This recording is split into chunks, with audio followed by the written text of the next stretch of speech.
Estamos de vuelta aquí en CNN Chile Radio. Seguimos esta mañana de día lunes en una semana bien noticiosa con hartos frentes en el Congreso, en la carrera presidencial, por supuesto, entre otros temas. Los conversamos con la senadora de Renovación Nacional, Paulina Núñez. ¿Cómo está, senadora? Buenos días. Hola, Sebastián. Muy buenos días. Muchas gracias por el contacto. Gracias a usted por su tiempo, muy amable. Senadora, bueno, sabemos que la agenda está recargada ahí en el Congreso, así que vamos a aprovechar el tiempo para abordar algunos de estos temas.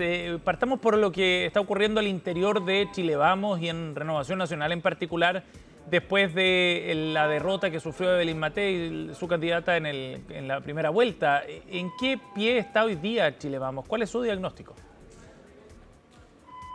Bueno, yo creo que por supuesto ha sido una derrota que nos ha dolido muchísimo, que respecto a la cual hay que hacer autocríticas, porque las derrotas no son casualidad. Y en el caso de la coalición, repensarla, ¿no? Empezar a trabajar primero para tener un buen resultado en esta segunda vuelta. Ya todos, sin ninguna duda, ese mismo día, desde nuestra candidata presidencial, Evelyn Matei, a los dirigentes de los partidos, a líderes dentro de los partidos, tuvimos disponible para ponernos a trabajar inmediatamente por José Antonio Casi. Y por supuesto el rol, por lo tanto, de nuestra coalición en esta segunda vuelta tiene que ser vital para poder tener no solamente un buen resultado, ganar en la segunda vuelta, sino que tener una brecha importante que nos permita darle gobernabilidad incluso al gobierno. Y luego de eso, ya sea desde los partidos, incluso en el caso de Renovación Nacional, ¿cierto? Es de público conocimiento que tenemos elecciones internas, sí. Ir repensando cómo volver a posicionarnos en el Congreso, por ejemplo, con nuestros parlamentarios. En el caso del Senado, aquí tenemos un muy buen número de senadores y senadoras que a partir de marzo vamos a jugar un rol, una bancada de 9 senadores y senadoras. Estamos tratando incluso de ir sumando algunos independientes a nuestro comité, que es la manera como nos administramos. Y por supuesto en la Cámara hubo una baja importante que esperamos que primero en la defensa de las ideas, en nuestros discursos, en nuestro trabajo territorial, eso no se note, sino que logremos llenar ese vacío, pero ponernos a trabajar desde ya para que juguemos un rol, por ejemplo, desde lo que nosotros defendemos en el gobierno para que eso nos permita, insisto, ponernos de pie más adelante. Ajá. ¿Y usted a qué atribuye esta derrota también parlamentaria, por ejemplo, la baja en la Cámara de Diputados? ¿Qué fue lo que ocurrió? Primero yo creo que no fue una buena negociación. Creo además que en algunos lugares Renovación Nacional se terminó restando para darle espacio a otros partidos, teniendo incluso candidatos que más marcaban. También creo que, y en esto no quiero ser general después de la batalla, porque incluso el propio presidente del partido lo dijo, ¿verdad? Si hubiese tenido antecedentes, pero fuimos en listas con partidos emergentes, nuevos, con poca historia, y con personas o candidatos que ellos llevaban que sumaron muy poco, ¿no? Nos pasó, por ejemplo, en Coquimbo, nos pasó en Antofagasta, nos pasó en distritos de Santiago, donde los candidatos de aquellos partidos, no sé, demócrata, amarillo, incluso en algunos casos de Bópoli, sumaron tan poco que no nos dio y terminaron empujando el carro 2 o 3 dentro de la lista. En el tema del pacto electoral, yo creo que si hubiésemos tenido el antecedente, evidentemente uno mirándolos podría haber dicho, bueno, corramos solos, ¿no? O corramos con los históricos, o corramos solamente Renovación Nacional con la U y Evópolis, que es como lo habíamos hecho antes. Pero también entiendo, y sinceramente entiendo, Sebastián, que en ese momento era la presidencial la que teníamos por delante, a efecto de poder tener un pacto lo más amplio posible, sumar a personas representativas del centro, en fin. Pero también vámonos a la presidencial, porque la verdad es que el centro tampoco rindió mucho. Al final las personas lo que querían eran claridad, firmeza, sin titubeo, sin mucha disposición a los acuerdos, y no tenemos que abandonarlo, al contrario. Yo creo que Renovación Nacional tiene que ser garante de que se va a poder avanzar con acuerdos, de que la discusión no va a estar polarizada y que, por supuesto, sumado y construyendo esta mayoría vital tanto en la Cámara como en el Senado, se tiene que notar nuestro sello. Senadora, un asunto del pacto electoral, otro la propuesta política también. ¿Usted cree que fue un error haber mirado tanto hacia el centro, haber buscado estas alianzas con demócratas, con amarillos, por ejemplo, tanto a nivel presidencial como parlamentario? No, yo creo que a nivel parlamentario sí, porque es una cuestión más electoral, ¿no? Sí. Ahí podríamos directamente haber dicho, bueno, o vamos nosotros con los históricos, o vamos todos juntos, ¿no? Que en su momento también por ahí vi una nota, no recuerdo en qué medio, pero de que si toda la derecha hubiese ido unida, hubiésemos tenido más diputados, aproximadamente calculaban 7 u 8 en la Cámara, y 2 senadores más. O sea, vaya que era importante ir unido, ¿no? Eso lo quiero dejar sobre la mesa porque al final del día en los temas electorales tiene que ser lo más eficiente posible. Y por otro lado, a propósito del distingo que estás haciendo, Sebastián, el tema ya más político, más de una coalición política, más de contenido, más de fondo, yo creo, de propuestas, ¿cierto?, de mínimos comunes, en fin, yo creo que allí, más que un error, no vimos venir, la verdad es que yo lo vi venir hace 4 años atrás, pero el efecto Parisi, ¿no? Porque al final del día ese voto de centro, y permítanme decirlo ocupando sus propias palabras un poco despectivas, pero para que me entiendan bien, esto ni facho ni comunacho, las personas no votaron ni por Jara ni por Kass o por Kaiser, terminaron votando por Parisi y eso es un voto donde tenemos que observarlo con mucho respeto, también pensando en las personas que se vieron identificadas por esa propuesta, que fueron a lo pragmático, ¿no? Es decir, propuestas concretas, simples, que iban directamente a los dolores de las personas y, por qué no decirlo, como lo han titulado por ahí, a la clase media. Ese voto, ese electorado, era precisamente de Renovación Nacional, o era de una UDI popular, o era de Bópoli cuando surgió, o era eventualmente de lo que aspiraba demócrata o amarillo, ¿no? O sea, era un voto objetivamente de este sector. Pero las comunicaciones sirvieron, lo concreto de la propuesta también, lo simple, insisto, hay cuestiones que incluso eran muy similares a lo que proponíamos nosotros, me refiero a través de Evelyn Matei, pero claro, allí parece que hacía más sentido, se llegaba de mejor manera, y por eso creo que es vital observar lo que va a ir ocurriendo primero desde el Congreso, por ejemplo, con sus propias bancadas, con sus diputados o diputadas, y luego cómo nosotros volvemos a retomar ese discurso más simple, más concreto, más directo, más del dolor. Por ejemplo, ¿qué va a ocurrir ahora con las contribuciones? No sé si, bueno, no tienen por qué todos saber, pero hay un proyecto de la eliminación de las contribuciones en la primera vivienda, en la vivienda habitación, para todos los adultos mayores, sin distingo, que está acá en el Senado. Y eso, bueno, tendremos que ir viéndolo si lo empujamos o no también, sí. Senadora, ahora usted, con su visión, digamos, del Partido de la Gente, ¿cómo cree que se debe tratar con esa bancada y con ese sector en 2 escenarios? Primero, buscando el triunfo de segunda vuelta de José Antonio Kast, pero por otra parte, luego, en un eventual gobierno, pensando en la necesidad de contar con esos votos en el Congreso. ¿Cuál debe ser la aproximación entonces de Chile Vamos hacia ese mundo? Bueno, primero respecto de la segunda vuelta de la presidencial, no basta ni es suficiente, ¿cierto?, con que un candidato que ya no está en la papeleta diga voy a votar por tal o cual. Yo creo que lo más importante es recoger esas propuestas, obviamente que tengamos mínimos comunes, y decir, si ganamos, esto lo vamos a concretar, porque a las personas le hizo sentido, se inclinaron por un determinado candidato, en este caso, por ejemplo, por Franco Parisi, y obviamente que esa idea perfectamente podemos llevarla a cabo si es que, insisto, dice relación con lo que nosotros también defendemos, con nuestros mínimos comunes, pero en general eran cuestiones bien concretas, ¿no? Y dicho eso, también es importante decir que aquí el foco deberíamos tenerlo puesto ya en marzo del 2026.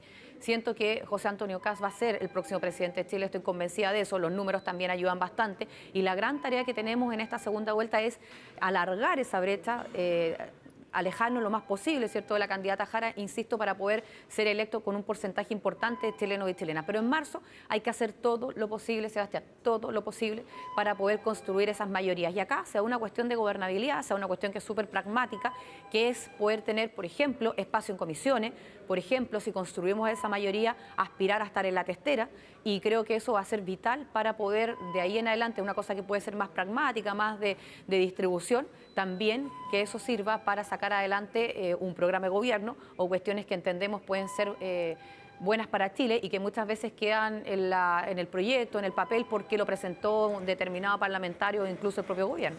Senadora, y en ese contexto, ¿usted se imagina, por ejemplo, alguien del Partido de la Gente presidiendo la Cámara de Diputados, en particular a Pamela Giles, por ejemplo, que aparece como la gran líder de esa bancada?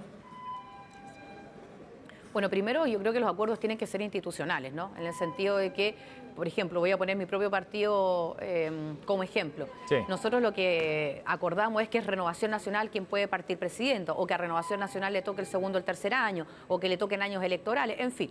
Luego de eso es el propio partido el que decide quién ocupa, en definitiva, ese asiento. Entonces, adelantar ahora o poner nombres en esta discusión, yo creo que no ayuda en nada para lograr o construir un acuerdo o lograr una mayoría, ¿verdad? Luego, si el partido decide que es determinada persona, determinado parlamentario o diputado o diputado, bueno, insisto, habrá que cumplir la palabra empeñada. Yo creo que es vital construir esa mayoría, que se traduzca en espacios de influencia, de toma de decisión y evidentemente que se traduzca también en apoyar propuestas, programas del gobierno electo y también que podamos ir construyendo entre las distintas bancadas, como lo que se hizo, por ejemplo, en el Senado en este fast track legislativo, que en ese momento, ¿cierto?, hace 2 o 3 años atrás, lo hicimos de manera transversal en el Senado, obviamente con el Ejecutivo sentado en la mesa y objetivamente fuimos capaces de sacar proyectos que si cada uno lo hubiese empujado desde su trinchera hubiese sido imposible. Por lo tanto, construir una mayoría también conlleva, ojalá, una transversalidad, sobre todo en el caso de la Cámara, pero en el caso del Senado también lo quiero transparentar. Vamos a trabajar para que ojalá podamos tener esos 26 o 27 que nos permitan tener esa mayoría. Ahora, senadora, entonces el objetivo prioritario es construir esa mayoría más allá del nombre. Vuelvo a preguntarle por Pamela Giles porque, bueno, tiene un perfil bien particular, con un estilo muy particular y porque además Johannes Kaiser esta mañana en Radio Infinita también cuestionaba cuán lejos podía llegar ese proyecto del PDG en el Congreso, ¿no? Lo ve como un poco impracticable por los nombres y los perfiles que están dentro de esa bancada. Bueno, yo quiero decir varias cosas. Primero, no nos olvidemos que una de las grandes opositoras de este gobierno, del actual gobierno, del gobierno del presidente Boric, fue Pamela Giles.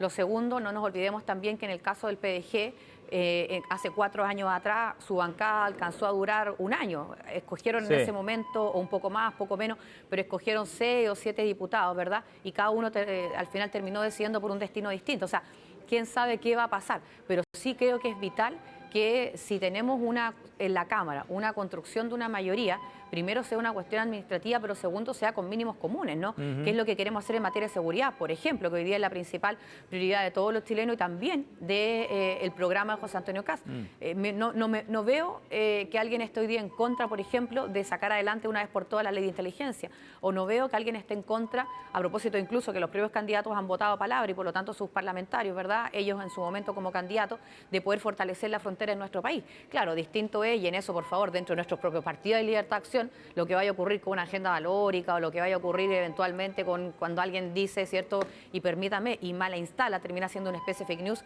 que se van a cortar beneficios sociales. Lo pongo como ejemplo y como extremo a propósito de que en eso, incluso dentro de los propios partidos, ¿cierto?, hay Libertad Acción. Pero en una cuestión que tiene que ser de crecimiento económico, de orden y seguridad, de cómo enfrentar el crimen organizado, yo en eso espero que podamos construir con esos mínimos comunes una mayoría en la Cámara y evidentemente en el caso del Senado, que es una realidad distinta, nosotros vamos a aspirar a construir una mayoría con los nuestros, es decir, poder tener unos 26, 27 donde independientes cercanos se sientan cercanos también a nosotros. O sea, senadora, ¿usted privilegiaría el pragmatismo en esas negociaciones y en esos acuerdos? Eso de todas maneras, pero un pragmatismo que tiene que tener una base sólida del contenido. Y el contenido no lo vamos a llevar a la agenda valórica, sino que lo tenemos que llevar a lo que hoy día es prioridad para todos los chilenos y chilenas. Qué duda cabe que a propósito de los resultados que recién conocimos, donde las propuestas, ¿cierto?, por ejemplo, desde nuestro lado, de José Antonio Kast, de Johannes Kaiser, de la propia Evelyn Matei, y por qué no decirlo, de Parisi. Parisi arrasa en el norte, y muchos me lo han preguntado, yo soy senadora de Antofagasta, no nos olvidemos, precisamente por las propuestas en materia de migración irregular o incluso de crecimiento económico.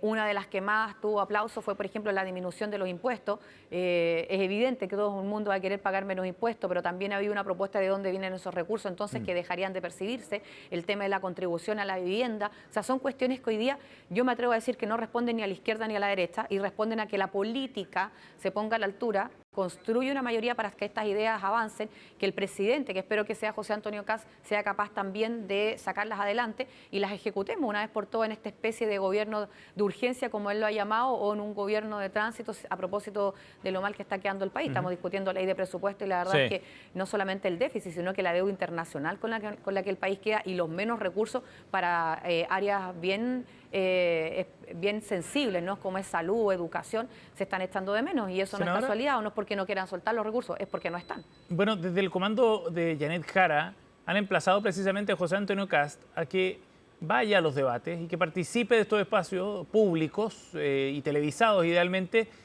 para poder explicar algunas de esas propuestas. Lo decía Víctor Maldonado hace un rato, integrante del equipo de campaña de Janet Jara, que José Antonio Kast estaba escondiéndose y no permitía explicar esa propuesta a la ciudadanía. ¿Qué dice usted sobre esos emplazamientos del comando oficialista?